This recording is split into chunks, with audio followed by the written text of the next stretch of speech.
Banyak orang menganggap Gen Z lebih miskin dibandingkan generasi sebelumnya, termasuk gue sendiri sebagai Gen Z.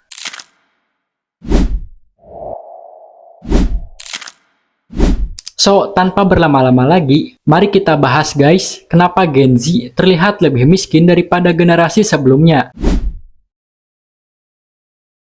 Sebelumnya, mari kita bahas dulu urutan tiap generasinya biar kalian ada gambaran. Gen Z seperti kita adalah generasi yang lahir sekitar tahun 1997 hingga 2012, yang mana saat ini berusia antara 12 hingga 27 tahun. Milenial adalah generasi yang lahir sekitar tahun 1981 sampai 1996, yang mana saat ini berusia 28 tahun hingga 43 tahun. Biasanya generasi ini sudah memegang tempat penting dan strategis di perusahaan-perusahaan, misalnya manajer atau direktur. Gen X adalah generasi yang lahir pada tahun 1965 hingga 1980, yang mana sekarang usianya sekitar 44 hingga 60 tahun. Golongan ini biasanya sudah menguasai banyak aset penting seperti properti dan perusahaan. Nah, dan yang terakhir adalah Baby Boomer. Baby Boomer adalah generasi yang lahir sekitar tahun 1946 hingga 1964, yang mana generasi ini lahir setelah Perang Dunia II. Saat ini berusia 60 hingga 78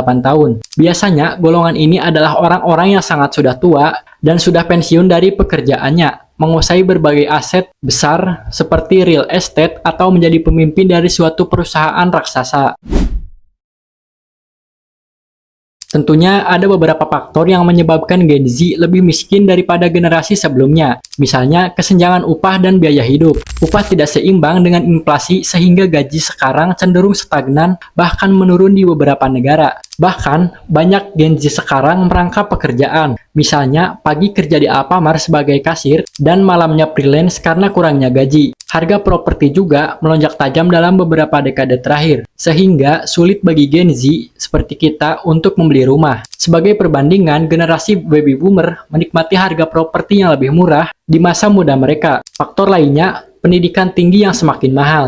Berdasarkan Badan Pusat Statistik, seseorang yang kuliah di kampus negeri pada tahun 2021 butuh biaya sekitar 12,71 juta rupiah per semester, yang mana angka tersebut naik sekitar 5,56% dibandingkan tahun 2018. Nah, hal itulah yang nyebabin Gen Z lulus dengan utang besar. Di Amerika Serikat misalnya, rata-rata lulusan memiliki utang pendidikan sebesar puluhan ribu dolar. Banyak pekerjaan entry level yang biasanya diisi oleh Gen Z juga hilang, yang mana ini memperlambat kemajuan karir mereka. Meskipun Gen Z dianggap sebagai generasi digital native, otomatisasi dan teknologi menggantikan banyak pekerjaan tradisional. Misalnya, pekerjaan entry level yang banyak digantikan oleh AI. Dan juga sandwich generation membuat Gen Z harus membiayai orang tua dan orang di bawahnya, misalnya adik atau anaknya. Sehingga membuat Gen Z bahkan hampir kesulitan untuk sekedar menabung untuk keperluan darurat.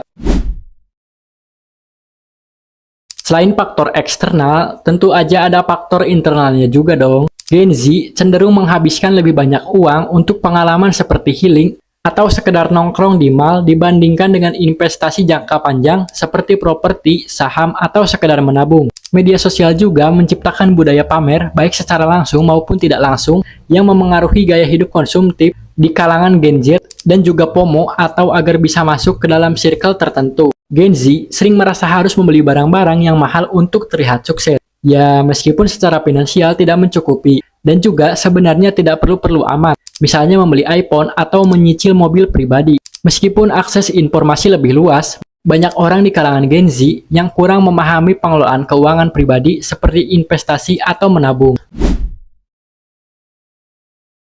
Oke, kita langsung lanjut saja ke Baby Boomer dan Gen X. Generasi ini hidup di masa pasca Perang Dunia II ketika ekonomi global sedang tumbuh pesat. Banyak dari mereka menikmati pekerjaan dengan gaji tinggi, harga rumah murah, dan jaminan pensiun. Baby Boomer dan Gen X sering bekerja dalam satu perusahaan sepanjang hidup mereka, dan jarang sekali berpindah tempat, memberikan stabilitas finansial. Nah, selanjutnya milenial. Milenial juga menghadapi tantangan seperti utang pendidikan dan tingginya biaya hidup. Namun, mereka sudah dewasa ketika hadirnya era digital, sehingga memiliki lebih banyak waktu untuk membangun kekayaan dibandingkan Gen Z yang baru memulai. Banyak milenial yang memanfaatkan ledakan teknologi awal untuk berinvestasi atau membangun karir. Tentu aja ada dampak jangka panjang kalau Gen Z kesulitan untuk mendapatkan gaji yang memadai untuk keperluan hidupnya. Misalnya Gen Z mungkin akan menunda membeli rumah, menikah, atau memiliki anak, yang mana akan memengaruhi perekonomian dan demografi secara keseluruhan nantinya. Banyak juga Gen Z yang masih tinggal bersama orang tuanya karena tidak mampu hidup mandiri. Apalagi sekarang cari kerja susah karena oversupply labor, sedangkan sekarang banyak pekerjaan yang memerlukan high skill seperti AI dan data analis. Perbedaan kekayaan antara generasi semakin besar, terutama karena baby boomer dan sebagian milenial sudah memiliki aset yang terus meningkat nilainya. Tentunya ada beberapa solusi yang bisa kalian terapin termasuk buat gue juga yang juga seorang Gen Z. Misalnya, belajar tentang pengelolaan keuangan, investasi, dan perencanaan keuangan yang dapat membantu kita sebagai Gen Z lebih siap menghadapi tantangan ekonomi. Kalian bisa nonton channel yang berhubungan sama finansial dan investasi. Banyak kok di YouTube, guys. Kebijakan seperti subsidi pendidikan, program perumahan terjangkau, dan peningkatan upah minimum dapat membantu meringankan beban Gen Z.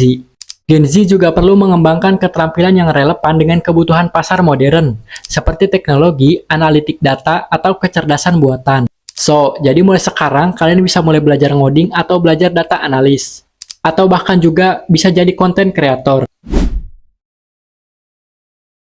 Ya, walaupun katanya sekarang emang hidup gak semudah zaman dulu, tapi sekarang banyak kok anak muda yang berhasil sukses, misalnya jualan online, afiliator, konten kreator, bahkan yang bikin perusahaan sendiri. So, jangan mudah menyerah ya buat masa depan kita sendiri.